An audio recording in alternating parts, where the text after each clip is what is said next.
for me, one of the greatest triumphs of the Occupy Dartmouth movement is that you guys have been able to take the incredibly courageous step of resisting, of battling that pressure to keep your mouth shut, and there are tremendous sacrifices involved. So the movement's already a success. The movement's already a success for a number of reasons. One of the most profound reasons is that the young people who have been participating in it have transformed themselves, right? So they no longer can be sycophants for this status quo. They can no longer be manipulated. They can no longer be used by the power structure, by the ruling elite. They are no longer as susceptible to the kind of vacuous messages promoted by the mainstream media. They have become citizens in a much fuller sense than they even could have imagined. And that is because they themselves have begun to participate in the defining of citizenship. Right? They themselves have begun to participate in the definition of political participation. And this is exactly what democracy is about. We've been taught, we've been persuaded that democracy is a sterile, impoverished affair, that it involves perhaps every 4 years or every 2 years going into a booth and pulling a lever. That is a profoundly inadequate understanding of what is really meant by democracy, which is that the people themselves, all the people, not just the corporations, not just the 1%, not just the wealthy, not just the hedge fund managers, but the people themselves participate in a meaningful way in the day-to-day decision-making processes that control our lives.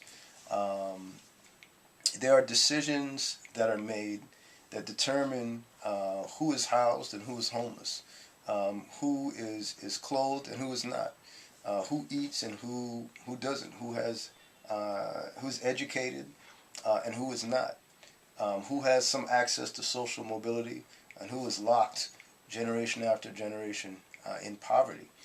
These are complex questions, and they're very old questions.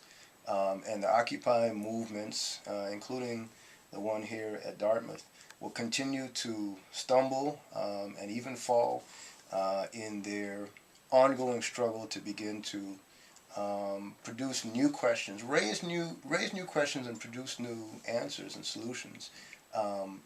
But America cannot be the same America that it was before, and Dartmouth cannot be the same Dartmouth that it was before. It's been fascinating to me to hear the critiques of you guys from students, from professors. It shows me just how inert, just how illegitimate, just how bourgeois, just how conservative we really are. I mean, we, all of us, regardless of our professed political orientations, whatever organizations we belong to or however we may vote, we ultimately have accepted that democracy is about crawling into our various crevices, our offices, our classrooms, our fraternities, or athletic teams, or whatever our various cubicles in the society are, and maybe sending emails or forwarding articles online every now and then, and that's the extent of our participation. Ultimately, democracy can't work if people aren't willing to personally suffer for their vision of of social change. And that's what you guys are doing. You're suffering, right? You're suffering. You're losing weight. I see some of you guys. You used to be really good looking. Now you're not. You're skinny. You know, some of you are still good looking. But you guys are suffering. You know, you're really suffering. And that is fundamentally what participation is about.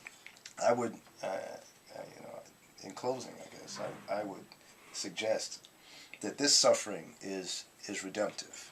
That this suffering is redemptive. I mean, this is an idea, of course, that King talked about and that he learned from Gandhi. I'm not a religious man, and I don't think it's necessarily exclusively a religious concept. The biggest battle for justice in our society and all societies, the biggest battle for truth begins within, right? How can I myself live my life every day in a way that increases justice and in a way that fights injustice? Even as I struggle to define those seemingly abstract principles. Hunger is not abstract. Lacking health care is not abstract. Not being able to feed my family with the starvation wages that I'm being paid. My job going overseas.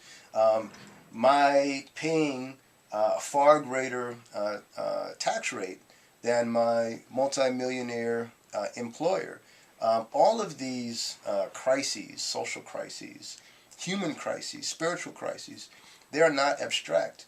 But we must all collectively struggle towards some very real palpable solutions. And that starts with the inner struggle, the struggle to overturn ourselves, the struggle to confront our own conservatism, our own anemia, our own egocentrism, our own pathologies, our own racism, our own sexism, our own homophobia.